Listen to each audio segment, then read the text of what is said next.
Hello everyone! How are you doing? I'm Ma'am Beth Corrales, your music teacher for today. But before we begin, let us first be reminded of the protocols to follow during the live streaming class. Protocols to follow during the live streaming class. Respect everyone. No hate speech. Be guided with the anti-cyberbullying law. No promotion of products or items. Use appropriate words in giving suggestions, comments, and queries. After the live streaming, attend the follow-up discussion in the different platforms provided by your subject teacher. I hope everyone will be guided by the protocols for us to maintain order during our session. For today's lesson, we will start with the most essential learning competencies, followed by the pre-assessment, our lesson proper, the different festival music in the Philippines, and to be concluded with activities 1 and 2. Let us begin with the most essential learning competencies. At the end of our session, you are expected to identify musical characteristics of selected Philippine festivals through video or live performances. Describe the origins and cultural background of selected Philippine festivals, and describe how the music contributes to the performance of the musical production. Before you get too excited, let's have a short review. You will classify the various musical instruments that will appear on the screen in this activity. You can either type your answers into our comment section or write them directly on your answer sheets. I'll give you 5 seconds to complete each item. Are you prepared? Let's get started. Number 1.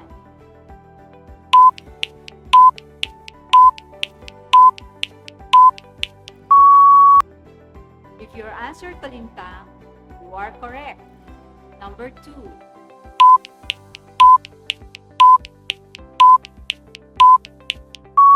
If your answer is gabang, that is right. Number 3.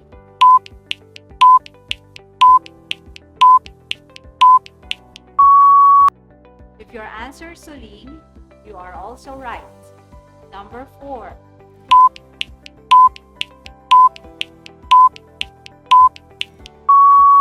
If your answer is kujapi, you are doing great.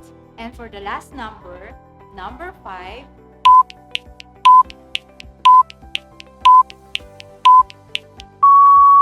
if your answer is kubing, you are certainly correct. Wonderful! You are identified the various musical instruments native to Mindanao. Congratulations! Let us have the pre-assessment. Identify the place of the following festival and write the letter in the chat box. You will be given 5 seconds to answer. Let's begin. Ati-Atihan Festival.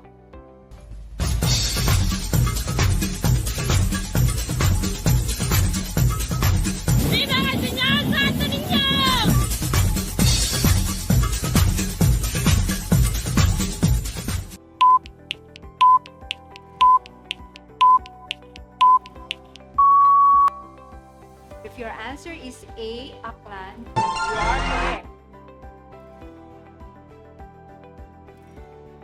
Number 2, Sinulog Festival. Senyor kang lola kini, senyor kang tatay kini, senyor kang nanay kini. Sudan ni balanghay, mauwi akong dungog. Sayo na gipari sa pag-iok sa sulog. Pagkatsi ko panampit, alang sa santo ninyo. Ihalag ang kinabuyan o talipay ang ginoo. Nunulog, siyagit kong puso.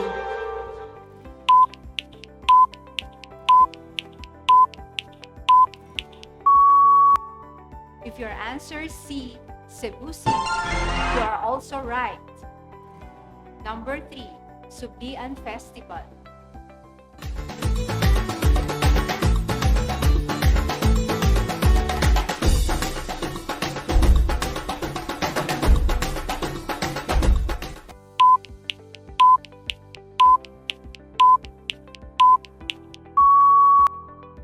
Awesome! The correct answer is A, Batangas. Moriones Festival.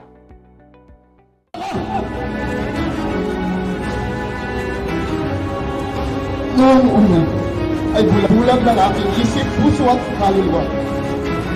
Hindi ko binigyang halaga ang kapwiran. Subalit, nang ulusin ko ang tagiliran ng Panginoong Jesus, pinagalan niyo ng tubig sa dugo. Ang kalansing ng dugo sa aking mata.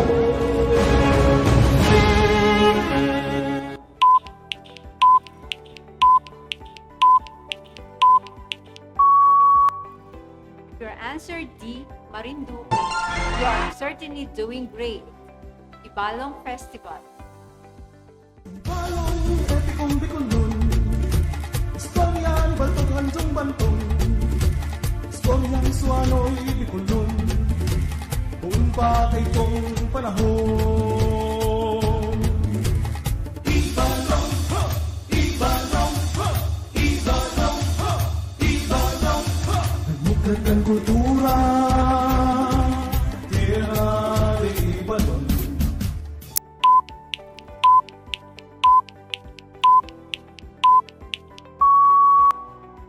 Perfect!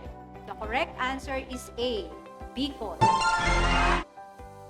In this video, you will see an overview of the different festivals. Through this lesson, you will identify the origin, characteristics, and background of selected Philippine festivals in Aklan, Cebu, Marinduque, Davao, Bicol, and Batangas. Let us start with Ati-Atihan Festival. The Ati-Atihan Festival is known as the wildest of the Philippine festivals, which means make-believe atis, wherein the participants portray the natives of Calibo, Aklan, called Ati or Aitas. It is a week-long festival held annually every third week of January that consists of a tribal dance parade with drum music, costumes, and indigenous accessories to honor the Santo Niño or the Holy Child Jesus. People cheer and shout, "Halabira!" and "Viva Santo Niño" to encourage enthusiasm and continuous dancing for the duration of the festival.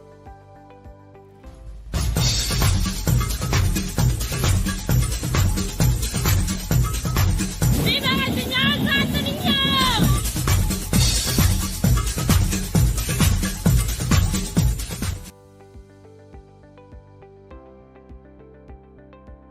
The Sinulog Festival is an annual cultural and religious festival held on the third Sunday of January in the city of Cebu to honor the Santo Niño, commemorate the Filipino rejection of their former religious views and acceptance of Christianity. This festival is famous among local and international tourists for its grand and street parade, which imitates the type of dancing done by the natives of Cebu before they were baptized as Christians. The petitioners often yell out, "Pit Señor!" They flock to the festival for prayer requests and thanksgiving while dancing, believing that Santo Niño will hear them. Different groups of dancers dressed in colorful attire are accompanied by rhythmic music of the drums, percussion, trumpets, and native gongs. Senyor kang lola kini, senyor kang tatay kini, senyor kang nanay kini. Sudan ni balanghay, mauwi akong dungog. Sayo na gipali sa pag-iog sa sulog. Pagkatsi ko panampit, alang sa Santo Niño, ihalata kinabuhi malipay ang Ginoo. Minulog siya gitong kusog. Sublian Festival is an annual celebration on the 23rd day of July, reflecting the Batangueños' commitment and great love to their town's patrons. The Holy Cross of Bauan and Agoncillo and the Santo Niño of Batangas City. It was originally a religious ceremony that involves praying, eating, dancing, the supli and singing verses with strict skeletal melody. The supli is performed with chanting and accompanied by drums. Supli come from the words supso, bending your body forward and downward, and bali, broken. Thus, throughout the dance, male dancers are trunked forward, bent position to give the impression of broken bodies.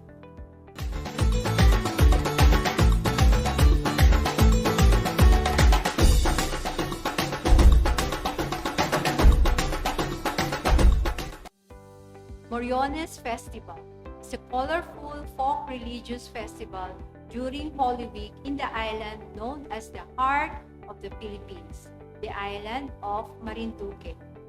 This festival is a reenactment of the story of Saint Longinus. He was the centurion who pierced the side of Jesus Christ and regained his vision after drops of blood and water hit his eyes.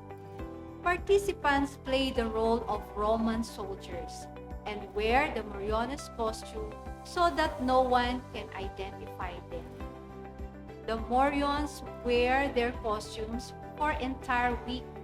They perceive this as a form of sacrifice, as they must stand and walk around on thin-strap slippers under the hot sun while wearing the heavy wooden mask.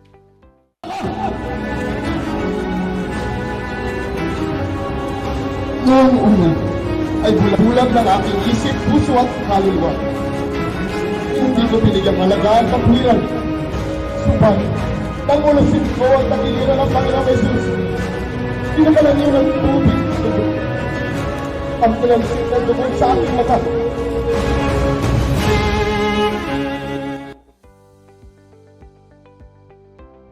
Kadayawan Festival is held in Davao every third week of August in celebration of Thanksgiving for good harvest with parade floats of fresh fruits and flowers and street dancing with colorful tribal costumes and accessories.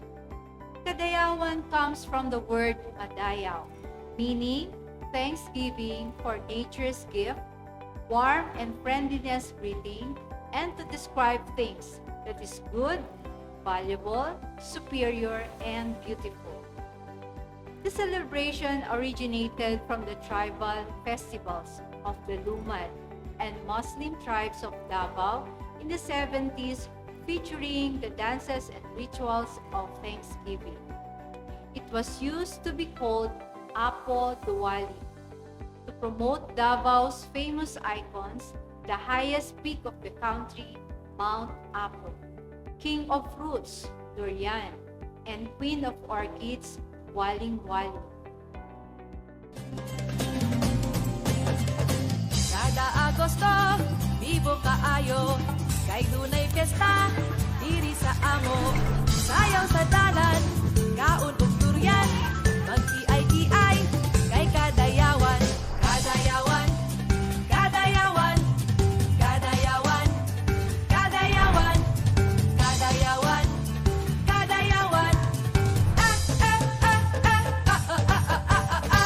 kadayawan, kadayawan, kadayawan, kadayawan,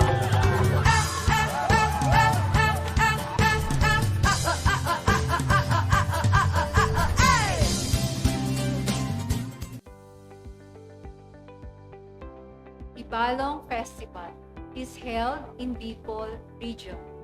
Aims to express friendliness, enthusiasm, and goodwill to all people.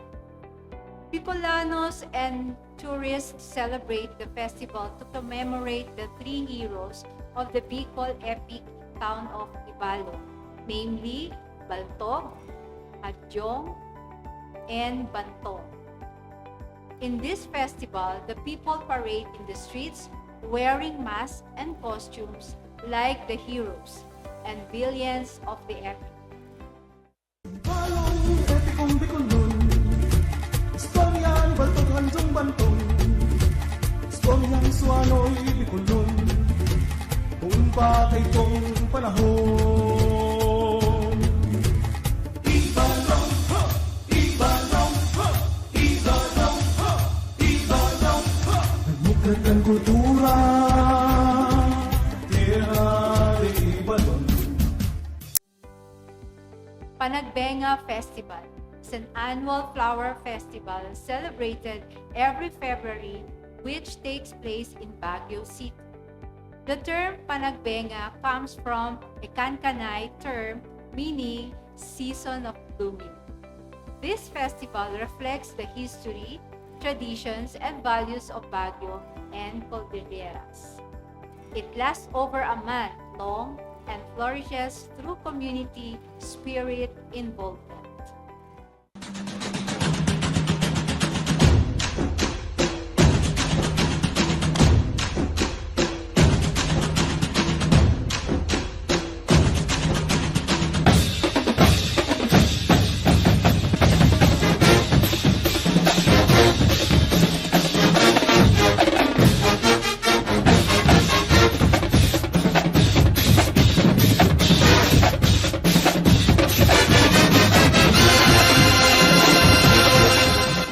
Now, let's watch some video and listen carefully to the music of each festival.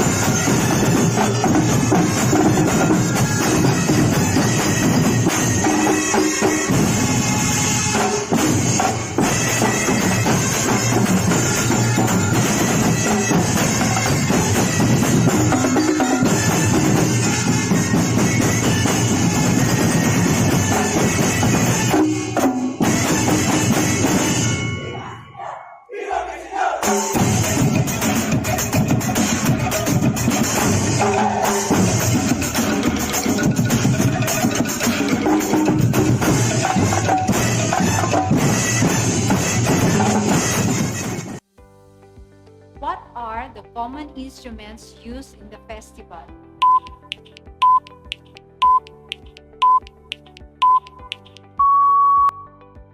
They usually played drums, xylophone, gongs, and other band instruments.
tempo and beats per measure of the following 3 festivals.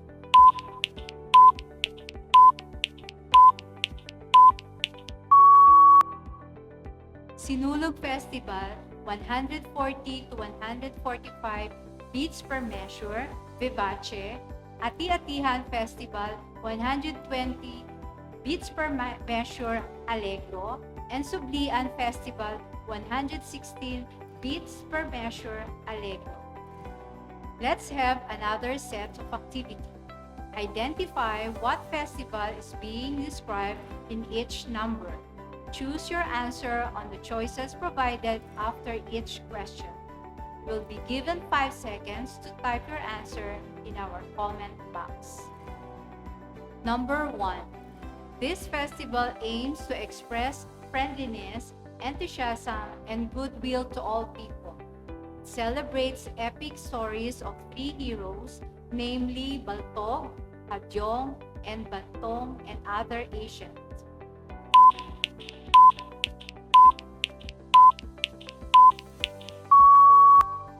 The correct answer is Ibalong Festival.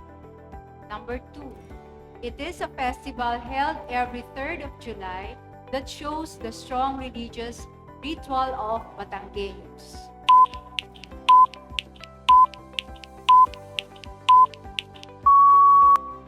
Awesome!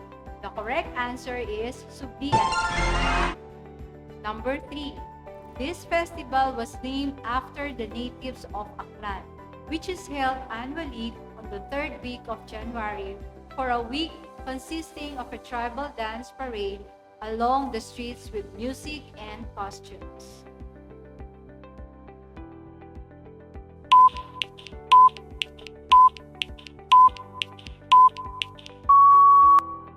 If your answer is Ati-Atihan, you are certainly right.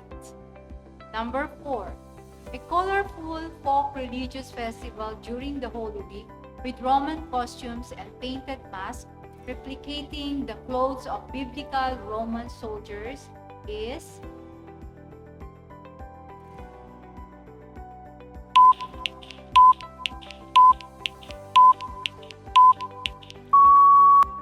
great. The correct answer is Moriones.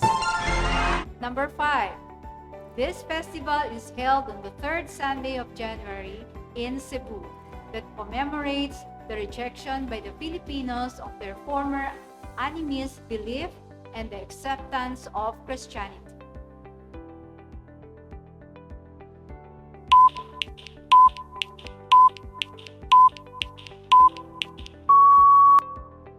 Perfect! The correct answer is Sinulog.